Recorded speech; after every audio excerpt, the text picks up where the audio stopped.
Alrighty. Cool Z's. 3, 4, 5, 6, 7, 8, 9, 10, 11, 12. Bunches of people. Cool bananas. Welcome, boys and girls. Glad you can join the party. Let's get into it. We're going to have our Q&A afterwards because we should only be about 20 minutes long in the class, and we shall take it from there. So let's share where we began. Back to part 2 of Biomes of South Africa.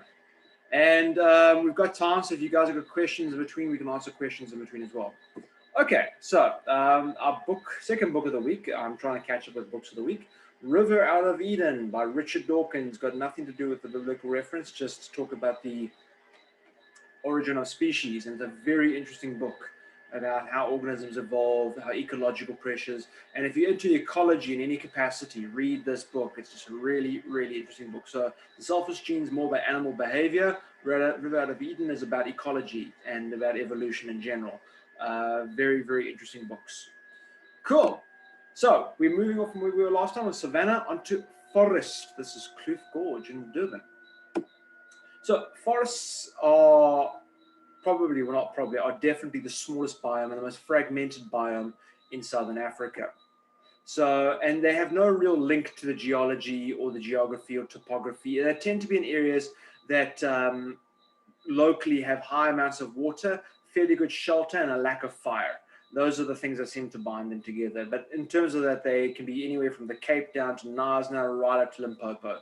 And they're very, very diverse in terms of the distribution. So they cover less than 0.25% of Southern Africa's land area. And they're the smallest biome. And because what we talked about frost last time, obviously they have to be in frost-free zones. Remember, frost kills off seedlings. So if you've got frost, you've got no seedlings, hence the high veld being predominant grassland. They get pretty good rainfall all year round, from an average of 525 mils per year in winter to 725. And they can be found anywhere from sea level up to 2,000 meters above sea level. And again, after that point, you start getting frost in Southern Africa. That is changing with global warming, so we can expect to see more afforestation occurring in the future. And that's not necessarily a good thing because grasses in many respects store carbon far better than trees do. So, you know, grasses are pretty kick-ass and we don't want to lose our grasslands. So they mostly occur in small localized patches. The largest patches are found in Knysna and Tsikama. Unfortunately, humans, with their need and their greed for chopping down nice pieces of trees, they have knocked out most of the Knysna forests along with the elephants. I actually had this discussion with Ian yesterday.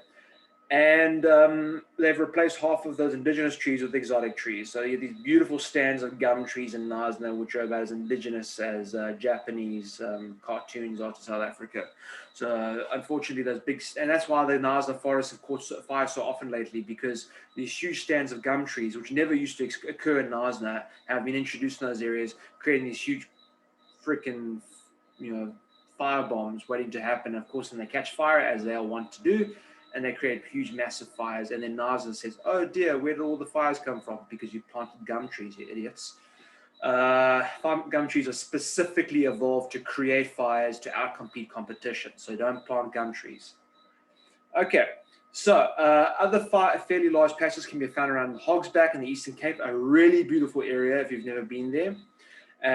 Northern Eastern KZN and in Mpumalanga and Scarpman. There are little pockets here and then close to major cities. Even Cape Town's got small forested areas around Table Mountain. And they rarely burn due to high humidity, except when you introduce alien invasives that have a predilection for burning, like black wattle and gum. And then, of course, they're just waiting to catch fire.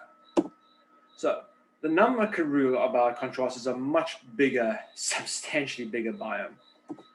And again, you'll find it limited to the interior of South Africa, away from the Succulent Karoo, which tends to be more coastal and gets a little bit more humidity, and away from the fynbos, which is intrinsically linked to those Cape Fold mountains with extremely acidic soils. The Nama Karoo tends to be in the interior on a lowland condition, doesn't get quite the amount of frost the Highveld gets, but it gets significantly less humidity and water being on the western half of the country, as I explained yesterday why that occurs. So you don't get the grassland effect forming that you would get on the eastern half of the country. This doesn't get enough grass enough water to justify grasses growing, and it tends to be more scrubby in its appearance. And this is where it's found over here in lower lying conditions. So it's a very, very beautiful part of South Africa, one of my favorite parts, and in many ways, probably the most underappreciated biome in South Africa. Absolutely stunning. And I've talked about the great springbok migrations that used to occur. Carl Thunberg, it was in 1778 or 1781, or early, the late 1700s. And he went into the Karroo and he talked about springbok herds that took 3 days of continual movement to actually clear the field, as he described it. So these herds moved for 3 days non-stop, and you couldn't, as far as the eye could see, you saw nothing but springbok and black wildebeest. And those were all shot at by the Dutch farmers back in the day because they were competing with sheep, and we no longer have those great massive springbok migrations anymore. But maybe one day in the future we will have them again if we get a couple million hectares put together and we allow that to happen like they do with the Masai Mara in Kenya. South Africa had it. There's no reason why we couldn't have it again. So they occur in the central plateau of the western half of South Africa. Altitude ranges between 500 to 2,000 meters above sea level. It's the second largest biome in southern Africa. Contentious depending on how you define the Karroo. There's a bit of a blurred line. And the topography varies from an expansive rocky or sandy plains to escarpments and flat-top mesas. So the geology is extremely variable. It's also an extremely geologically old area. Some of the mesas and the flat tops, they actually date back well over 360 million years old. And it's got some of the highest diversity of therapsids. Remember, we talked about therapsids in early mammals, the second class, I think. And therapsids were the reptilian ancestors of mammals. And the Karroo has actually got the highest density of therapsid fossils in the world. So we're spoiled there. And it's generally exposed and very windy, very hot in summer and very cold in winter, very inhospitable environments. It knocks out most of the tree species because of the lack of water, and also the cold tends to bring frost in, wiping out trees, but you do find them in rocky areas and along riverine areas. So summer rainfall is next to nothing really. And most of the biome is covered in lime-rich, weakly developed soil over rock. Lime-rich because it was actually dating back to swamp-like conditions at the time, and you had a lot of marine environments bordering those areas. So you actually had very lime-rich soil, same as the Cape Fold Mountains having very, very lime-rich soils. And the dominant vegetation is a grassy dwarf scrubland. Nothing really gets higher than your knee, maybe chest high in some areas. And the grasses are more common in sandy areas because the sandy areas tend to trap moisture better than that, the clay-like conditions, which tends to bake and harden. And small trees may be found in rocky outcrops or in drainage lines, riverine areas, as I said. And again, those are our wonderful springboks, the national mammal of South Africa. And we could see them in the millions again one day if we just make it happen. So let's all chip together and buy a couple million hectares of land and create a massive biosphere in the Karroo. Albany Thicket, really weird, really cool area, also horribly underappreciated for what it is. And again, it's been, like the fynbos, it's been butchered, absolutely butchered. There's very few areas that are pristine thickets. And the thickets historically could house extremely high densities of elephants, as Addo National Park is known today, but not just Addo National Park. The whole of the Albany Thicket had extremely high populations of elephants because it had a lot of succulents that was very, very nutritious, and it could house high densities of animals. So what you find in these very thick, dense, low-lying forest-like environments where it's extremely crammed with vegetation and you cannot get through it. And in many respects, it looks like a forest, but a forest that doesn't really go over your head. And again, the geology and the topography is not really important. It's more through the climate and the fact that it's compressed against the southern end of the Drakensberg mountain range. And that climate and those drainage lines and all those other conditions create a specific habitat where these thickets form. And they wouldn't do too well. You do get small thickets forming throughout the rest of South Africa, but it's not one large biome. It doesn't form a continuous zone, except for the very center. And again, even less so now because we've turned most of it into farmland. And in the 1820 centers, for example, when they were brought into the Eastern Cape, they were sent there pretty much to stop the incursion of the Xhosa raiders. And they chopped up most of the thicket and developed into farmlands and grasslands and pastures for their cattle. So a lot of those thickets were annihilated historically for that very reason, to pretty much stop the Xhosa raiders coming through into the Cape colonies. And it extends in a fragmented band across the eastern and southern western coast from KZN to the Western Cape, the dominant aspect being the Eastern Cape. It contains the most species-rich formations of woody plants in South Africa. You'll find thousands of species in every square kilometer. It is extremely diverse as the Cape in many respects. It's highly fragmented and characterized by having dense, spiny, evergreen shrub vegetation, a shitload of euphorbia species. If you've read my Trees Are Assholes, you know what euphorbias are. They're a phenotypic equivalent of cactuses. So North America and Central America are cactuses. Southern Africa and Africa in general, and to a less extent, Asia have got euphorbias. Very similar, but completely different. Again, like aloes and agaves are phenotypically very similar, but completely unrelated. Agaves come from Central and North America. Aloes come from Africa and Asia. So they comprise 5 vegetation types: dune thickets, which tend to be very adapted to salt-like conditions; mesic succulent thickets. You get speckboom thickets, which blow your mind. It's literally an ocean of speckboom. I know we've had this whole craze on social media about speckboom, but if you actually go into the speckboom thickets, I had the good fortune of doing a animal capture program 2 years ago in the Eastern Cape, just outside Addo, and we went to the speckboom thicket, and there was a forest of speckboom, nothing but speckboom. Blew my mind. Dead flat, you couldn't see in any direction. It was just a maze of speckboom, and the cars had to make these paths, these little channels through this ocean of speckboom. Absolutely amazing. Valley thickets and xeri succulent thicket, which is usually a lot of aloes and a lot of euphorbias. Valley thickets tend to be a lot more of your conventional plant species, but often very dwarfed in appearance. A lot of sickle bush in those areas as well. So there we go, all your aloes and your euphorbias. If you've ever been down to the Eastern Cape, like Tinsa in the Eastern Cape, just outside the town where Crazy Game Reserve is, you'll find a lot of this beautiful thicket, pristine thicket still around. Unfortunately, black wattle infestations are eradicating, less so gum, but black wattle in that area is eradicating a lot of the thicket, and we should do everything we can to get rid of that horrid black wattle. Succulent Karoo, another really pretty area, and incidentally, one of the most poached places in Africa for the succulents.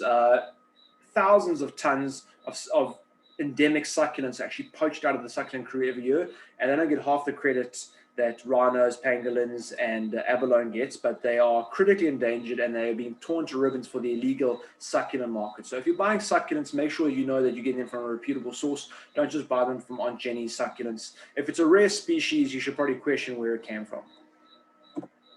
So a truly, truly magnificent place. Again, an underrated gem, also mostly chopped out in terms of the farmland, and very little of it is actually protected.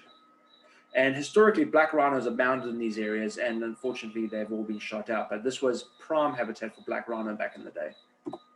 So it's confined to the western parts of South Africa. It has very limited rainfall, extremely hot, dry summers, and it's mostly flat because it's on the northern end of the Cape Fold Mountains. And there's some hilly areas, but nothing to write home about.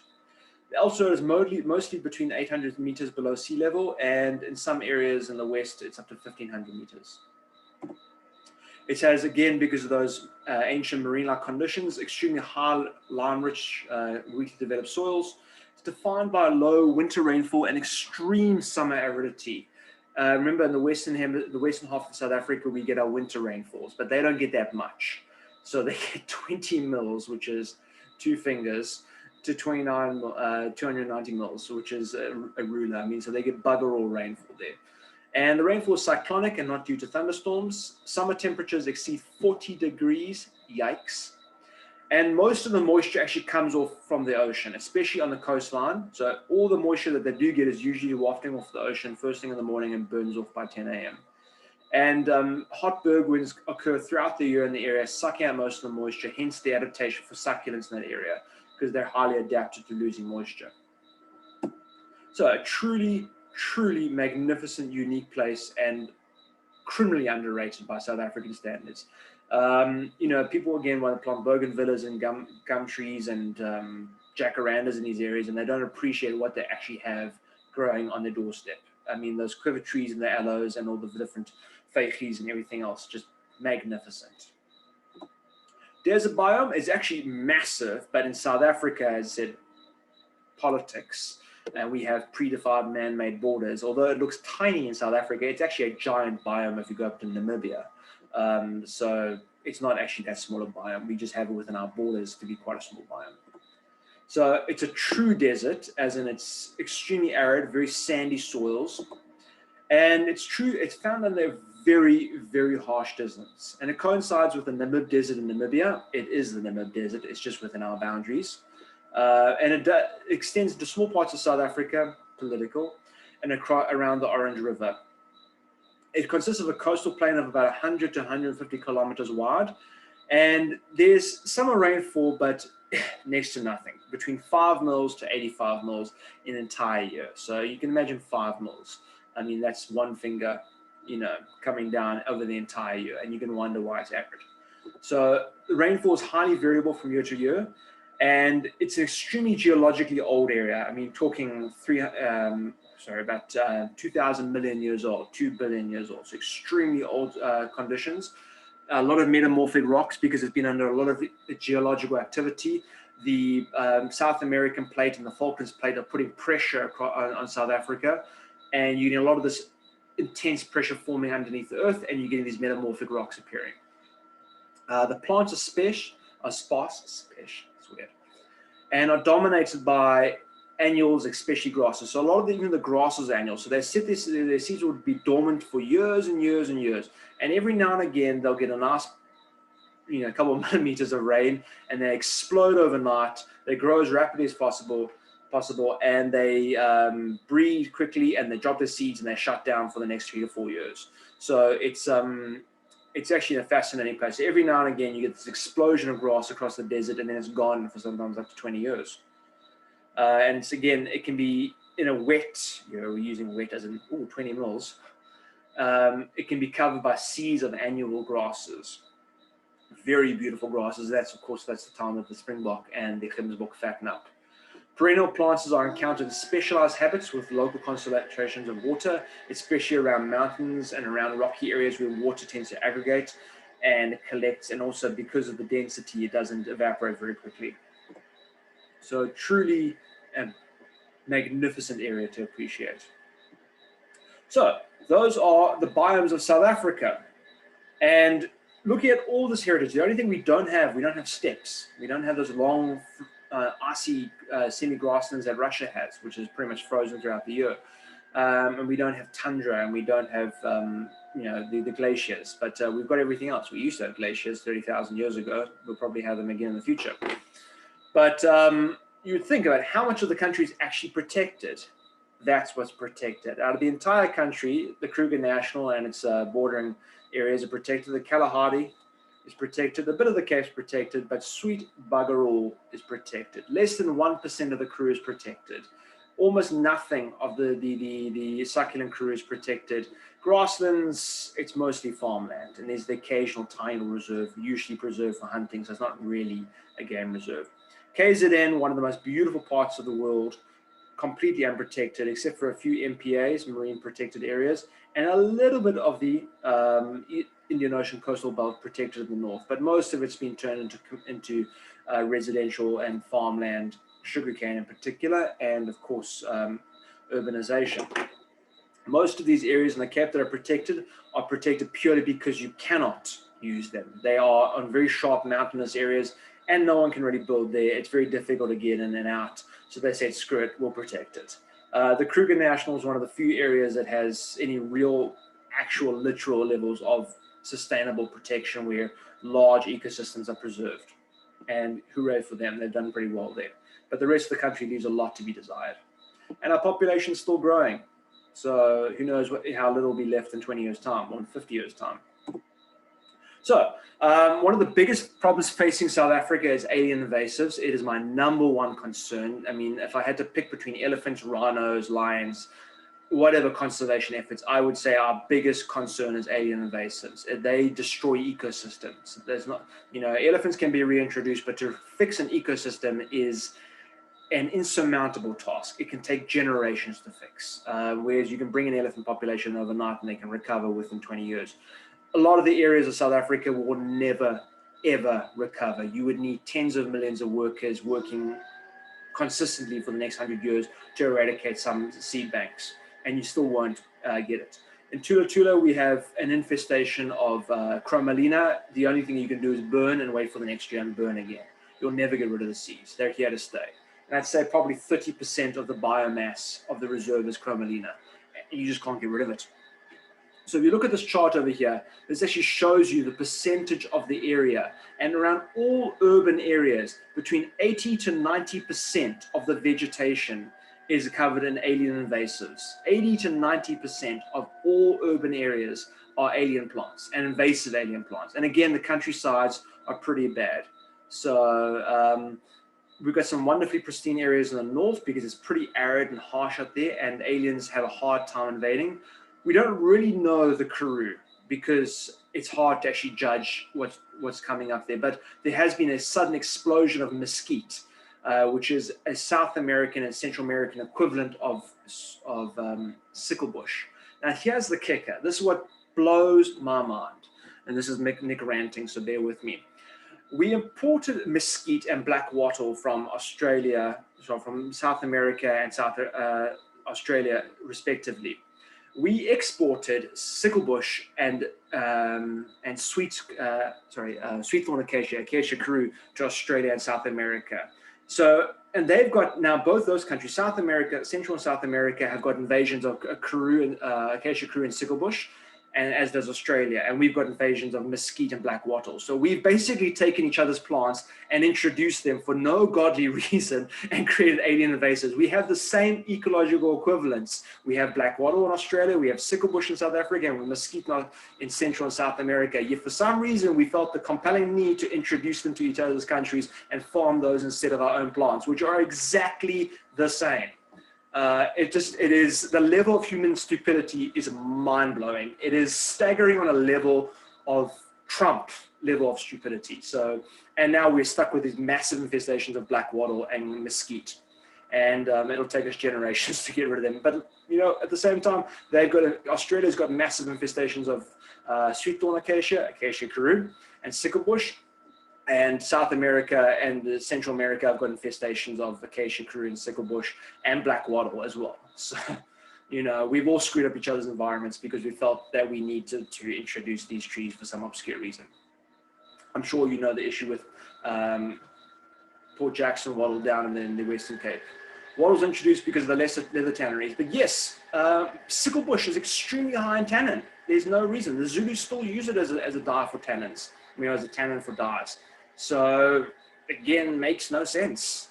You know, the sicklebush is extremely red. If you ever break open the roots, your fingers actually turn red. You look like you've been playing with putty. So I really don't understand why we're so dumb as a species, and we proclaim to be so intelligent. Anyway, some more shocking facts. This is the impact of alien plants on South Africa. We have around 10 million hectares. We have around 10 million hectares of land covered with alien plants, and 3.3 billion cubic meters of water are lost to alien plants every year. And I've said this before, and I'll say it again, I'll argue with anybody. We are not in a drought. We have not been in a drought. We are the same as where we were 80 years ago, more or less, with a bit of increased temperature. The problem is we are inundated with alien plants, overpopulation and alien plants. We are not in a drought, and I'll argue that with anybody. So yeah, get out there, kill your alien plants, nuke them, burn them, poison them, do what you need to do, and bring back our indigenous bush and save this country. You know, habitat is everything. We can worry about the animals, but without the habitat, we cannot save the animals. So this is why I'm so militant about it. I mean, 3.3 billion cubic meters. It is a staggering number. Okay, that's annually, not total. Annually, we lose that. One eucalyptus tree drinks between 50 to 200 liters of water a day. And if you drive between Durban and Shashlui and you see how many eucalyptus trees are on the side of the highway, we're talking in the millions. I mean, you think about how many liters of water that we're losing annually. Okay, and that's commercial farming. That's not just the alien invasives. On that somber, sad note, with Nick ranting, as I want to do with alien plants, let's do a bit of a Q&A. Any questions?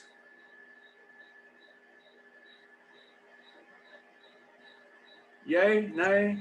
Nick, Andre? Nick, Anton. Andre, what was your question about sickle bush? Anton. Maybe if you can speak it. I'm going to take Andre off the names mixed up. Andre's Sickle bush, I think potocarpus, which I believe is a Hello? sickle leaf. Can you hear me? So, excuse sorry, me, I hold was on. confused. Speakers are not working. They should be working now. Can you hear me now? Yeah, I can, thank you. Sorry, I think I was just confused when I heard sickle. I thought of Yellowwood's sickle leaf with potocarpus. So I was just being confused. Totally different. Excuse me for that. Yeah. Yeah, and a sickle bush is Dichrostachy cinerea. You don't get it too much on you get it a little bit around the Karroo, and you do get it around the grasslands and the eastern half, but it doesn't really go into the Cape too well because it doesn't handle a lot of wet winters. It doesn't like wet and cold, wet conditions, and it likes to have rain in summer, so it doesn't handle the Cape too well. So it's a beautiful plant. I love sickle bush, and farmers can get stuffed. I think it's a great plant, and we should learn to appreciate it. Any other questions, guys? Statements, things to share, personal and Nick, Anton, can you hear me? Yes.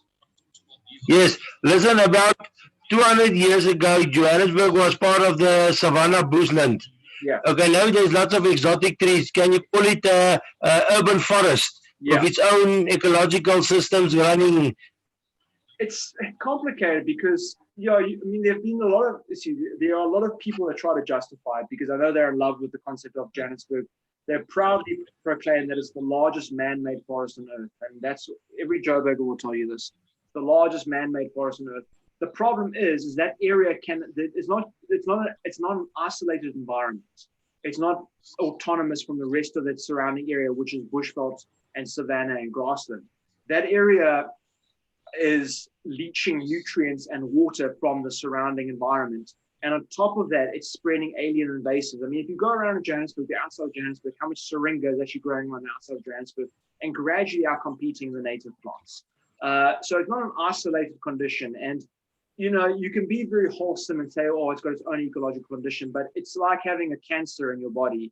And the cancer survives on its own. Cancer is doing great, but what it's actually doing to the overall your body it's killing the body. It might be doing fine. Cancer is spreading, it's doing very well, but it's killing your body. And that's what's happening with these urban environments. We've got these self-sustaining ecological, they're called urban ecology, which I don't subscribe to. I think it's a lot of nonsense. The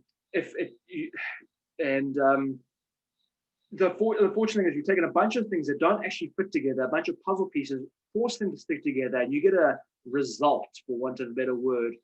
And is my camera? Okay, I don't know if my camera's recording.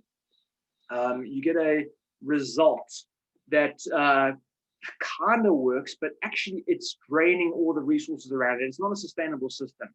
And that's why you're getting this desertification occurring around cities. That's why you're getting massive explosions of alien invasives appearing into not rural, but rural and wilderness areas, because these urban areas are basically breeding grounds for all these alien invasives. And they will never be defeated as long as the urban environments constantly breed alien plants and feeding them out into the natural ecosystem. I use the allegory of Stalingrad in 1944. The Germans were fighting with the Russians outside Stalingrad. The Russians were literally making tanks in the factories, and as they were finished, they would roll them off onto the battlefield. And the Germans could not actually keep up with the number of tanks. And then in this situation, we're the Germans. We're trying to defeat a problem. Okay, obviously the Germans are the bad guys, but you get the drift. You can never, ever, ever beat the alien invasive problem as long as you've got this manufacturing site. And the manufacturing site are urban environments. They will continually pump alien invasives into the wild as long as they have alien invasives breeding and people protecting them there and saying it's the largest man-made forest on Earth. And I'm pretty militant about it because I've been doing alien invasive control for 17 years now in various capacities, and I have no hair for a reason. Because it's so frustrating and no one cares. It is the least paid attention to the aspect of conservation, and arguably the most important, because it's habitat. And habitat takes precedence over individual animals. because you can't have animals without habitat. Sorry, my rant's over. Any other questions? You spoke about, sorry, I'm just came back. You may have spoken about this a few weeks ago, but you mentioned about the one we introduced to Australia, one of the acacias, but we cannot call it anymore acacia. Okay, Vachellia Karroo. Out of habit. I learned it years ago as acacia Karroo. I'm stuck in the habit. It's Vachellia. And the easy way to remember is if it's hooked thorns, it's Senegalia. So Senegalia, Vachellia. Simple as that. So straight thorns of Vachellia, hooked thorns of Senegalia. That's the easy way to remember it. Awesome. Otherwise, I still call them Acacia Karroo, Acacia robusta. It's a force of habit. I don't think I'll ever get out of the habit. But yeah, so Vachellia Karroo is investing Australia and South America, and they're pulling their hair out because they introduced these plants for God knows what reason, and now they're dealing with them as an invasive. Interestingly, arum lilies in South America, which we love. I love my arum lilies. I've got lots in my garden. They are a massive invasive in the Amazon jungle. Massive invasive.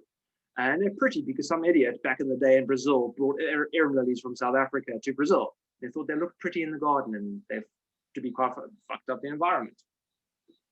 So it works both ways. It's not just South Africa. We've got wild dacha, Leonatus leonoris, is massively invasive in India because, again, some idiot brought it across as a garden plant. I saw it growing in the wild of Sri Lanka, and I was excited.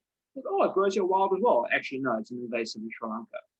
So, alien invasives are a worldwide problem, and we need to be aware of them and be a lot more militant than we actually are. We need to be fanatical about it, in the same way we're fanatical about elephants and rhinos, because it's as big a problem.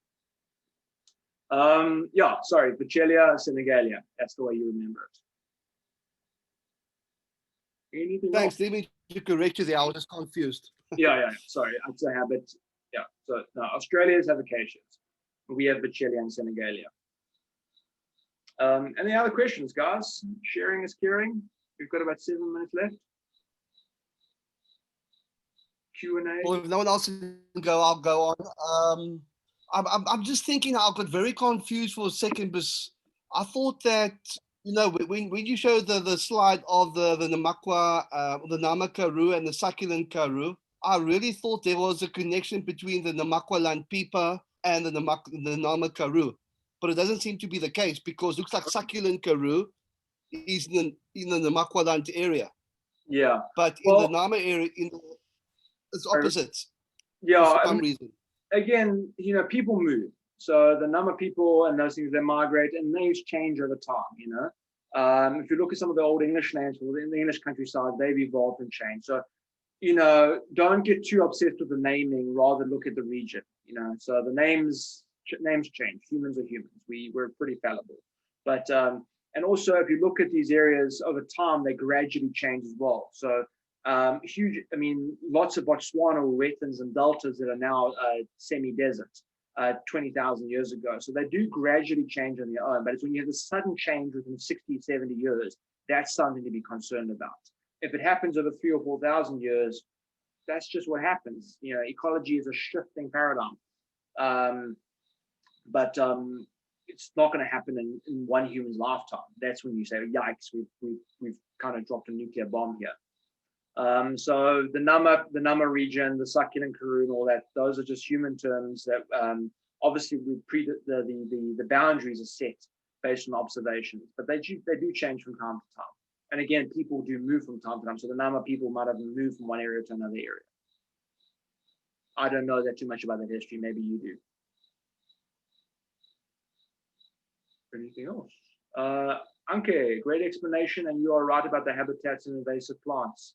Hope we all wake up and make a change. Thank you. She sent that privately, but I think everyone can hear that message. So it's my number one passion, alien plants. And I really think that, if you can do one thing, if you can kill one alien plant a week, that's your contribution to society. I had great fun killing a syringa the other day. I ring barked it and I painted it with diesel to make sure that it wouldn't grow back. And super, a little bit of contribution done, because there was a big parent tree and it was spreading seeds all over the reserve. So it won't do that next year. Now, Anyway, guys, if you guys have got nothing else to say, we're going to round off for the night. Thanks so much for popping by and listening to me rant about my very personal battle and my number one concern in conservation. And yeah, hopefully I'll see you guys next week, Thursday or Friday. Trying to be 7 o'clock, if not 7 o'clock, then 8 o'clock, but I'll let you know in advance. Anything else to say before I log off? Nothing else? I just want to know where you saw that forest of speckworms. I love speckworm. What part of the Eastern Cape? I presume it was. An hour north of, I can't remember, it was a hunting reserve. We did game capture there for studying the horns. This was 2 years ago with some veterinary students I had. I cannot remember the name of it, but there's so many little reserves up there, and if you just driving around those areas, you'll see some beautiful areas. And around those areas as well, you find some beautiful Stone Age artifacts as well. If you just go for a walk in the bush, some really pristine areas, you find so many Stone Age artifacts. But yeah, there's a lot of speckworm thickets in those areas. So just Google speckworm thickets and on SANBI. If you go to sanbi.org, SANBI, South African National Botanical Institute, and they'll give you the names of some reserves, and some places where you can find these things. They've got some good comprehensive knowledge on these areas. But yeah, go nuts with the speckworm, eat it in your salad, and look out for the elefante. Thanks, guys. I shall see you next week, Thursday or Friday. Auf Wiedersehen, adios, arrivederci, zaidien, sayonara, tot ziens, hambagashle, etc., etc. Bye-bye. Thank you. Bye. All right, cheerio. Bye-bye. Bye, bye, bye, bye, bye.